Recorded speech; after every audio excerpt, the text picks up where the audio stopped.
ठोपी का बंद करना, ठोपी का नहीं।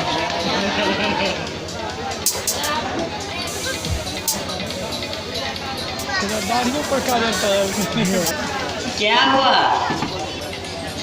शर्मा जी ने क्या कहा? कुछ भी नहीं किया। बहुत ही पत्थर दिल इंसान है वे। मैं बहुत रोया, गिड़गिड़ाया, लेकिन उस पर कुछ भी असर नहीं हुआ। दहेज की रकम 1 पैसा भी कम करने से इनकार कर दिया। उन्होंने सिर्फ इतना ही कहा, 5 लाख पहले लूंगा और 5 लाख विवाह मंडप में फेरे पड़ने से पहले लूंगा। कैलाश शर्मा आपके पुराने दोस्त भी है? मैंने अब दोस्ती का भी वादा दिया था, लेकिन उन्होंने साफ शब्दों में कहा, व्यापारों में दोस्ती का कोई महत्व नहीं। वह इंसान नहीं, भेड़िया है। वह शादी को भी व्यापार समझ बैठा है। अब क्या होगा? यह शादी होगी। मैं सब कुछ दांव पर लगाकर अपने लड़की की उस घर की दुल्हन बनाऊंगा। आज रमेश आया था, उसने भी बताया लड़का तो लाखों में एक है। शीला की माँ, लड़का तो मुझे भी पसंद है।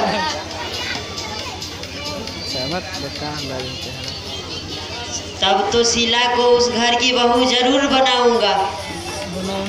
बनाऊंगी। आप उस लड़के को हाथ से ना जाने दीजिए। भले ही आज उसका कुछ नहीं है, कल तो वही सारा संपत्ति का मालिक बनेगा। मेरी बेटी तो राज करेगी। अब जितना जल्दी हो सके कैलाश शर्मा के यहाँ जाकर लड़के को तिलक चढ़ा दीजिए। रुपये का प्रबंध तो हो ही जाएगा। 6 लाख बैंक में है, उसे ले लेता हूँ। फिर भी तो 4 लाख चाहिए। नहीं होगा तो इस मकान को गिरवी रख दूंगा। लेकिन इतने रुपए से तो काम नहीं चलेगा। देखा जाएगा। कोटे। किसी न किसी तरह जुगाड़ कर ही लूंगा। फिर यह मकान छूटेगा कैसे? किसी तरह छूट ही जाएगा। इसके अलावा तो कोई चारा भी तो नहीं है। लेकिन कुछ नहीं। शादी की बात पक्की ही समझो। शीला से भी तो पूछ लेना चाहिए। तुम्हें जो पूछना है पूछ लो। जब मेरी शादी तुमसे हुई थी, तेरे माता पिता क्या तुमसे पूछे हुए थे? नहीं, लेकिन तब जमाना कुछ और था और कुछ और है। लेकिन शीला भी तो हमारी लड़की है। उनका फैसला तो हम लोगों का फैसला होगा। शीला से चर्चा करना। ठीक है। चाहो तो शीला से बातें कर लो।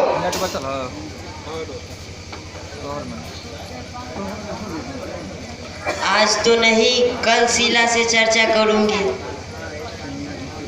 हाँ, एक बात का ख्याल रखना, शीला यदि ना करे तो साफ साफ कह देना हम लोग उनके माता पिता हैं, उनके भविष्य की चिंता हम लोगों पर है। अच्छा और बुरा का ख्याल तो हम लोग ही करेंगे। जल्दी लौटिएगा। अरे हाँ, एक बात तो कल ना कहना ही भूल गए। वो क्या? मुझे 10 तारीख को शर्मा जी के यहाँ तिलक चढ़ाना है, तुम भी तैयारी करो। ठीक है। मुंशी जोरदार ताली हो जानी चाहिए भाइयों बहनों।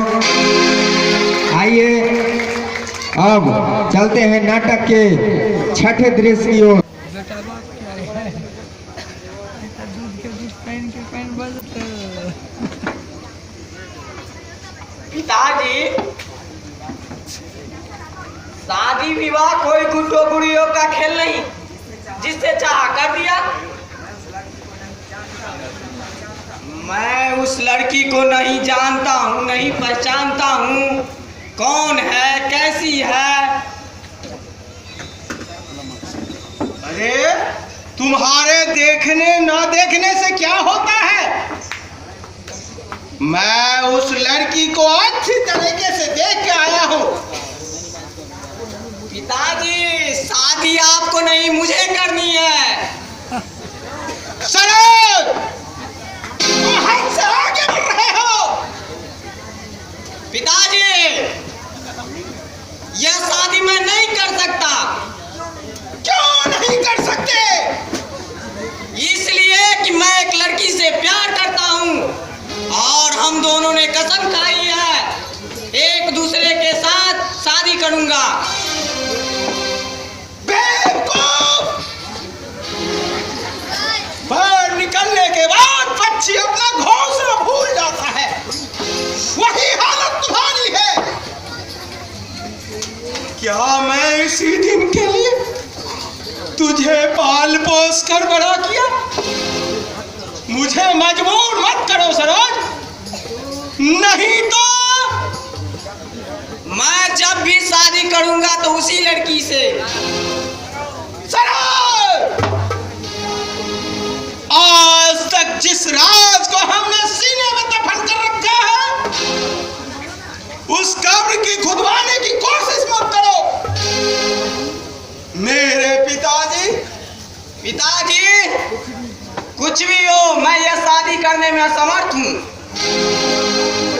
तुम अपनी औकात मत भूलो सरोज, तुम यह भी मत भूलो तुम कौन हो और कहां से आए हो। जरा तुम ही सोचो बेटा, लड़की वाले शादी की रस्म अदा कर चुके हैं और तिथि भी निश्चित कर चुके हैं। ऐसी हालत में शादी से मुकर जाना क्या अच्छा है? मेरी राय भी तो आपको जान लेनी चाहिए थी पिताजी। मैं कोई जानवर तो नहीं आप जहां चाहे बेच दिया। अब मैं अच्छी तरह जानता हूं, आप दहेज के मोटी रकम के लालच में मेरी मनमानी शादी करना चाहते हैं। बेटा, मैंने तुम्हें कोई बेच तो नहीं दिया। अरे दहेज का रकम बाप दादाओं के समय से चलते आ रहा है। पिताजी, दहेज लेना देना कानूनी अपराध घोषित कर दिया गया है। पकड़े जाने पर जेल की भी सजा हो सकती है। तुम्हें इसकी चिंता नहीं करनी है, मैं सब कुछ संभाल लूंगा। आप कुछ भी करें, यह शादी मैं हरगिज नहीं करूंगा। मैं उसी लड़की से शादी करूंगा जिसे मैंने वचन दिया है। शादी विवाह कोई बच्चों का खेल नहीं सरोज, बरजात में शादी कर लो। मैं तुम्हारा पिता हूं, तुम्हारे भले बुरे की चिंता मुझे है। मेरे पिताजी ने जब मेरी शादी की थी, मैं तुम्हारी तरह कोई सवाल जवाब नहीं किया था, लेकिन तुम पिताजी अब भी कुछ नहीं बिगड़ा है, इस रिश्ते को आप तोड़ दीजिए। क्या यह रिश्ता नहीं अब टूट सकता? तुम्हें शादी करनी ही पड़ेगी, और वो भी मेरी मर्जी से। यह शादी मैं हरगिज नहीं करूंगा। क्या क्या यह तुम्हारा अटल फैसला है? जी हाँ।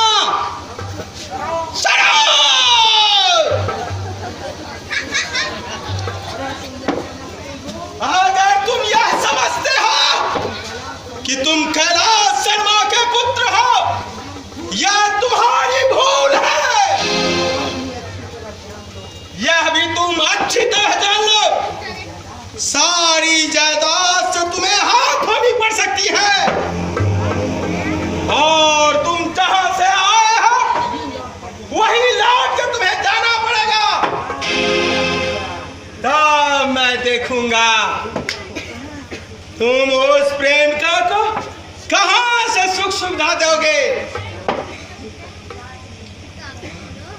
पिताजी, ओ तो क्या मैं आपका पुत्र नहीं हूँ? हाँ, तुम मेरे पुत्र नहीं हो। यह भी एक लंबी कहानी है। उस वक्त मैं कलकत्ते में बहुत बड़ा व्यापार कर रहा था। एक मनहूस शाम को मैं अपनी पत्नी के साथ कार ले जा रहा था। मेरी कार एक ट्रक के टकराने से मेरी पत्नी चली गई। मेरे बाल बच्चे 5 साल तक नहीं हुए।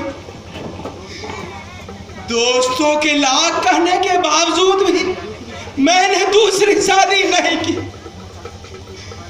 तुम्हें कलकत्ते के अनाथालय से गोद ले लिया, और तुम उस वक्त सिर्फ 6 वर्ष के थे। तब से लेकर आज तक मैंने तुम्हें सीने से लगा कर रखा बेटा। पाल पोस कर इतना बड़ा किया, आज तुम मेरे मुंह पर चाटा मार रहे हो। मुझे तुमसे ऐसी उम्मीद नहीं थी सराज। ओ, अब मैं क्या करूं, कहां जाऊं? बेटा, अब तुम्हें वही करना है जो मैंने कह दिया है। पिताजी, मैं अपना प्यार बलिदान कर सकता हूं, लेकिन आपके अरमानों की गला नहीं घोट सकता। आप जो चाहते हैं वही मैं करूंगा। मुझे तुमसे यही उम्मीद थी सरोज।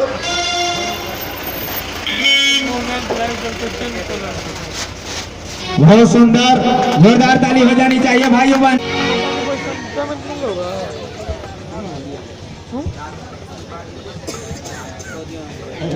ऐसी बातें मत कहो बेटी।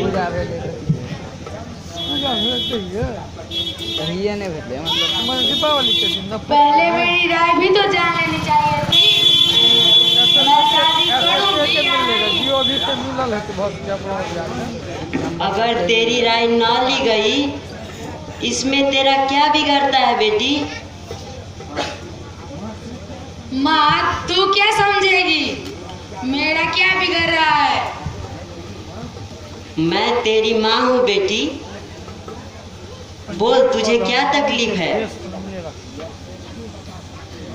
यह मैं नहीं बता सकती माँ, लेकिन मैं यह शादी नहीं करूंगी।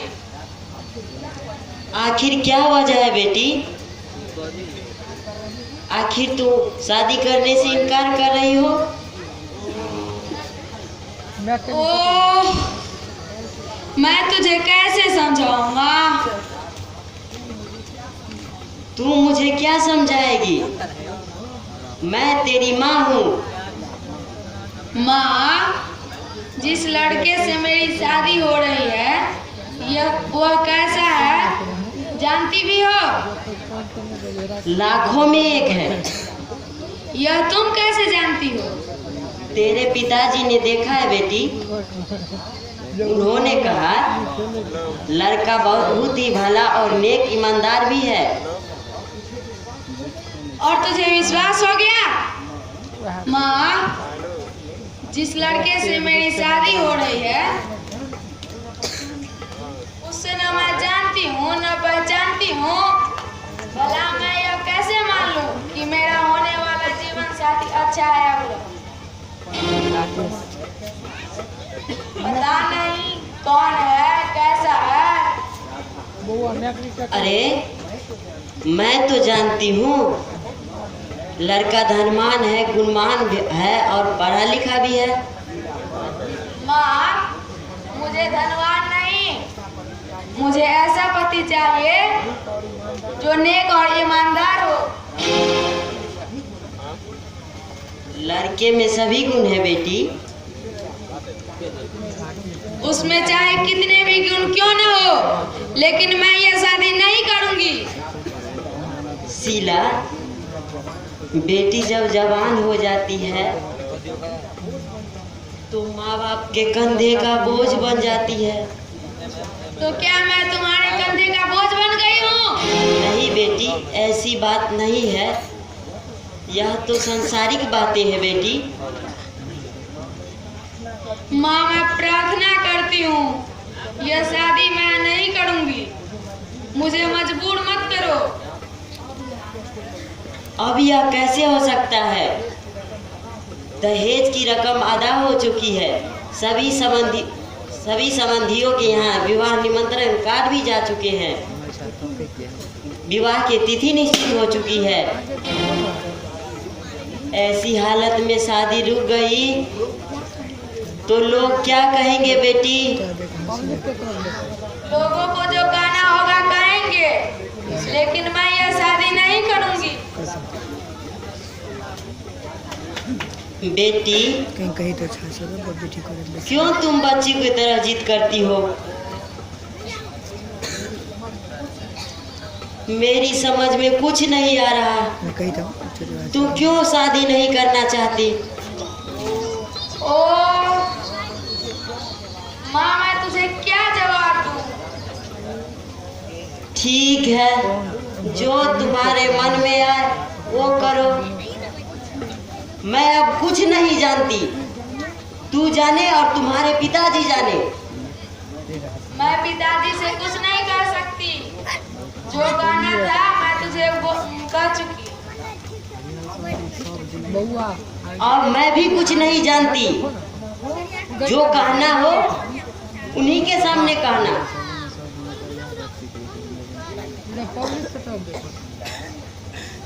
क्या बात है बेटी शीला? क्या बात है राधा? जो पूछना है वो अपनी बेटी से पूछिए। मैं कुछ भी नहीं जानती। क्या बात है बेटी?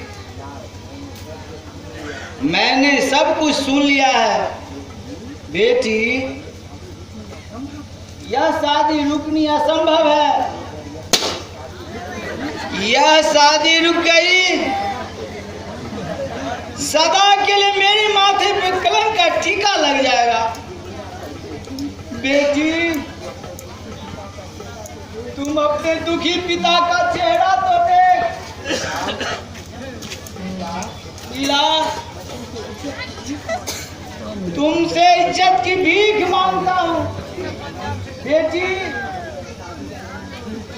यह शादी तुमने नहीं की, कसम भगवान की, मैं आत्महत्या करूंगा।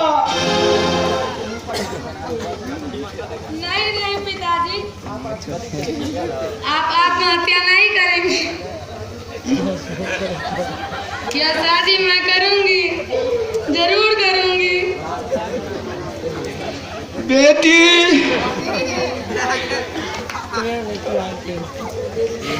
तुमने मेरी लाज रख ली, मेरी अच्छी बेटी।